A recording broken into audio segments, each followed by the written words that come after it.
whether we agree or not. Yes. They are looking very sharp. They are looking stronger. Yes. They are looking confident, Yes. game in, game out. Yes. And we can't take away that fact. We can't shy away from it at all. Before the game, I said it that Arsenal was going to win. Yes. I was expecting that Atletico Madrid was going to give a very good fight, but unfortunately, they didn't even match at all. They didn't match the energy. They had a very fantastic first 45 minutes. They played very well. There were a little bit of flashes.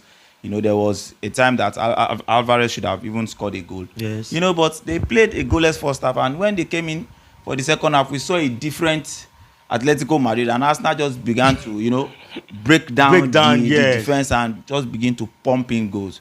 It was an expected result anyway, but I wasn't expecting it to be that easy. Yeah, that easy. Yes. Talking about Arsenal, do you think this might just be the year? Because they are formed this season.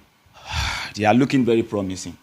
Honestly, Arsenal is looking very promising. But if I were to give an advice to Arsenal as a team, yes, or as the to send an advice to maybe the coaching staff, yes, or the board or something, I would just ask them to maybe focus on maybe the league.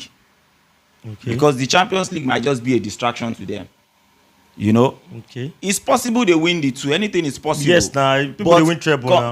Considering the momentum which they have at the moment, yes, I would just advise or suggest that they should put more energy in winning the Premier League than the Champions League, because the Champions League would most likely be like a distraction to them when it gets to the second phase of it. Okay, what you are trying to say now, they should just focus on one. Yes, exactly. If care is not taken, they might end up losing out on the two. Yeah. So channel your energy on one, which I would suggest they should channel their energy on the Premier League.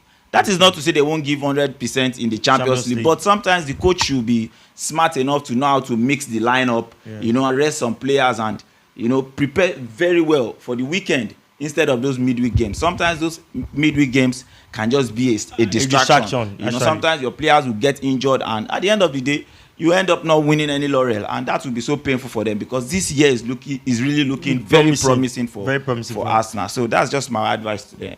Okay, there's one player in Arsenal right now that I think, not like I think, he's just all over the place, doing all the jobs, coming into the team this season, and he's just, as in, shining up. Yeah. He's like the star man, which is the person of Eze. Eze is a top player. I must tell you, he's a top player, and he's a very good addition to the Arsenal team. Definitely. When during the transfer window, he was about going to Tottenham before the call came in to switch to Arsenal.